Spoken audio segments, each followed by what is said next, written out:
Good morning, welcome to another episode of Charlie Drives. This morning you're going to be joining me on a bit of a long journey through England down to Bognor Regis. I'm actually going to be taking a train. This is because I'm picking up a new car. This particular car, bit of a crazy idea, and you'll see later on the reasons why I bought it.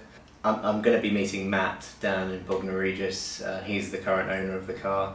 I've actually not seen the car. I've only just been in conversation with Matt about the car itself. He sent me pictures and videos, and everything looks like it checks out really well. The car looks like it's been well looked after. Evidently quite a lot of paperwork as well. Let's see how it goes, and I'm really excited. I'm so looking forward to it. I couldn't sleep last night. I'm really excited about going to see the car. Let's hope that it gets me home.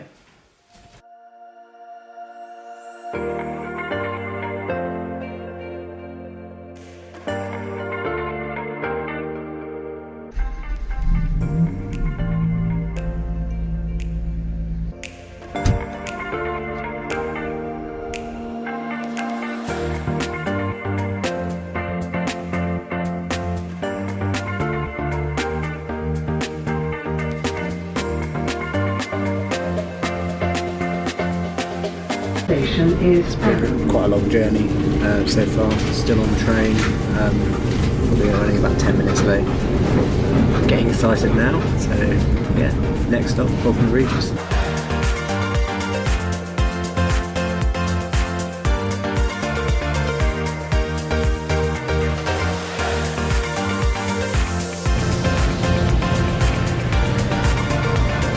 How you doing, you alright? Good.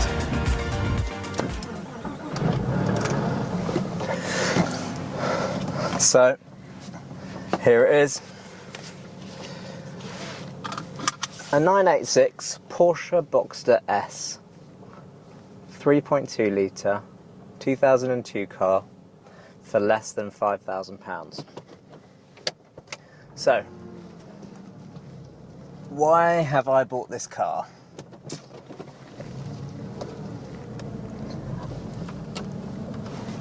Immediately, I'm back in this very familiar spot. I feel like I'm back in the 996 again. A lot of people will know that this car is actually what helped save Porsche from bankruptcy, and it actually made the 996 suffer from unpopularity due to the fact that it shared a lot of components with it. However, I'm not complaining about that at all.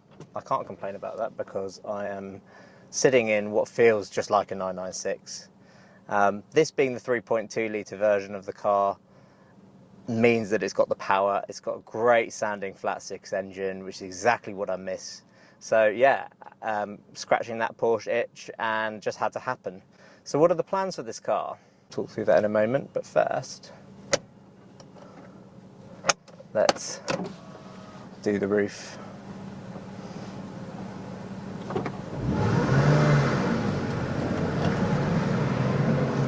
Do the roof in a second. I don't actually know how fast you can drive while taking the roof down. I should have asked Matt that question before I left. I'm getting a bit hot. Haven't worked out how good the air conditioning is working. But these are all little things that will get sorted out over time, little niggles. But immediately driving this car, the short period of time that I drove this car with Matt, it felt very good, felt very solid, and it filled me with a lot of confidence.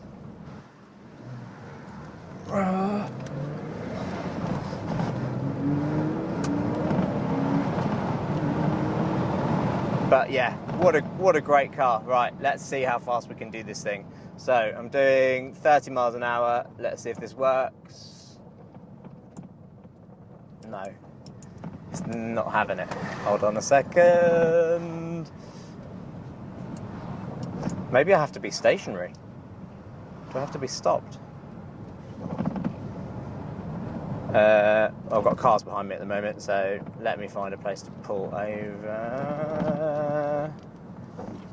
I don't really know where the hell I'm going.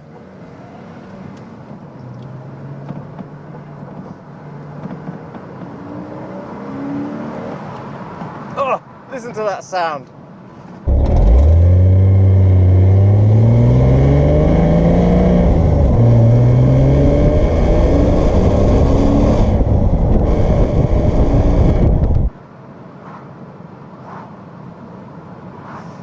Right, there's a bus stop here. So let's pull over and see what happens. Alright. Oh, it's not working. What have I done?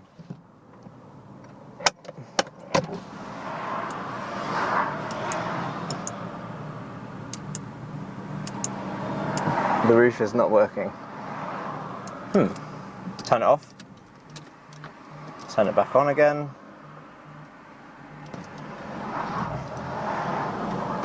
Is there something I have to do to get this roof off, or what? Maybe I have to do that.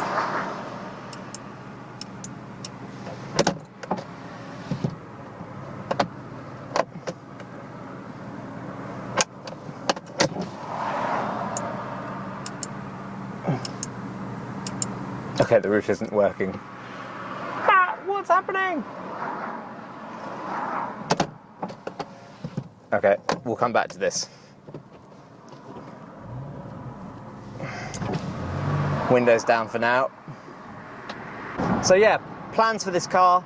I think obviously brilliant mid-engine layout, well-balanced car, powerful, handles well. It's going to be perfect for track days.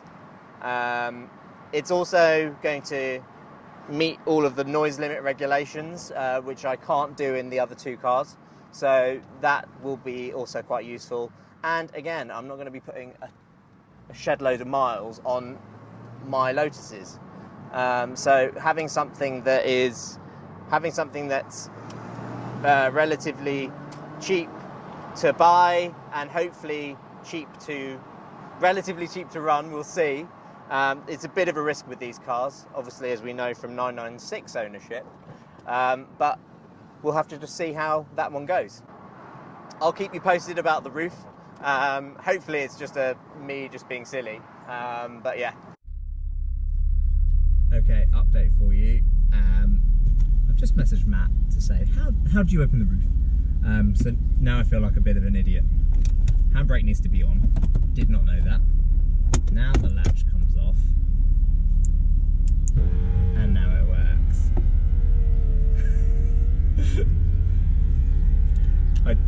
Anyway, if you're new to Boxster ownership and you need to know how to open the roof and you're in a 986, you need to have the handbrake up. Did not know that, so yes, sorry about that. But yes, the roof works fine. Matt, it's not true what I said about you. Anyway, now that we have the roof down, because this is what I wanted to show you earlier.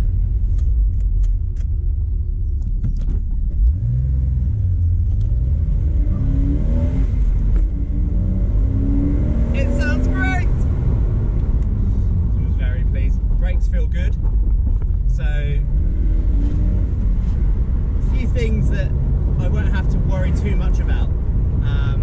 The nice thing about this, because Matt's spent a lot of money, he's looked after the car really well.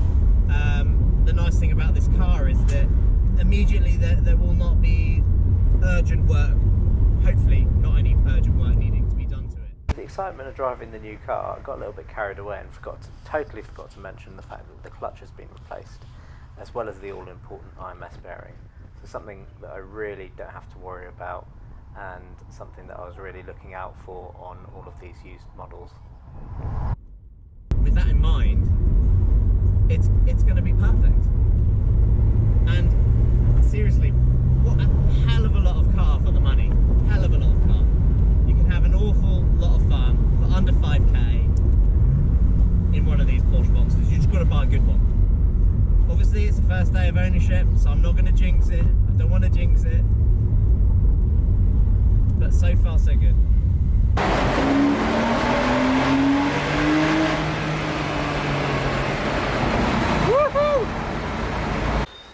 So I made it back. As we can see, all three cars just about fit in the driveway.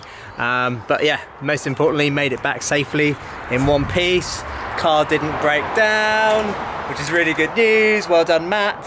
Just going to give you a quick walk through just to show you kind of what to expect for a Porsche Boxster S 3.2 litre. What to expect from one that's under £5,000. And I have to say, I think this one's a pretty good example. Just starting at the alloys. The alloys are a little bit, they've seen better days, let's put it that way. But that's an easy enough fix, so we can sort that out. Got a bit of cosmetic issues here on the front. A few little dimples in the bonnet, but nothing too major. But yeah, alloys all around. Could do with a bit of TLC. The nice thing about this though is there's no rust. No rust on any of the arches, which is good. The roof will need a bit of work. It's pretty filthy, I'll show you that in a second when it's up. But generally inside, interior wise, it's bloody good condition. Really, really good condition. Pretty much on par with the 996. The one thing I did notice earlier that kind of upset me a little bit is the fact that there's no cup holders. And I really like the 911 cup holders. They're like my favourite. Porsche make very good cup holders, so the fact that this hasn't got one in it, it's a bit of a shame, but apart from that, I love it. So yeah, interior, no glove box either, so that's the other annoying thing, but there's plenty of storage bins down the back, so these open up and you can sort of look inside there, get quite a lot of space. Also, the seats do fold forward and you have a little sort of wallet there, and some more storage space. But yeah, apart from that, let's have a look at the front and the back.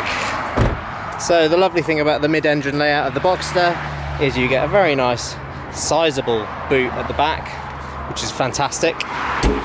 And obviously you have the spoiler which raises at a certain speed. I can't remember exactly what speed it is, maybe 80 or 70 miles an hour. And then you've got the front bonnet, just open that, and you've got the spare wheel in there with all the tools and stuff.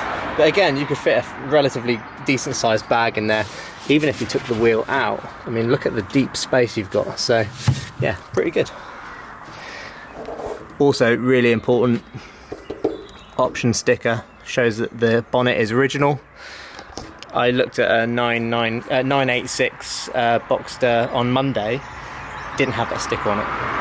They were asking a hell of a lot more money for the car, 6,700, so not quite the under 5k bracket, but driving it felt really ropey. So yeah, surprisingly the people selling it never called me back. They said they were going to call me back and show me pictures of the underside. They never did, so I think that was probably well avoided. But yes, generally really good. Don't know if we can see much underneath the car, but you can't really see anything. But to me, that looks a lot drier than the car I looked at the other day.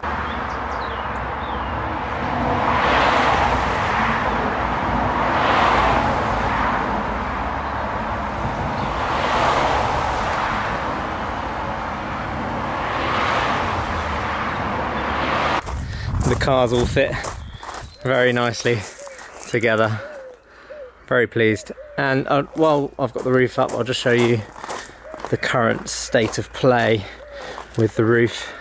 So I've got a bit of mildew. Apparently it was parked under a tree for a while. So nothing that I reckon a good valeting service. I know a good one, iValet UK. So do a good job on my roof. I'll give you another plug. But yeah, very good, very happy.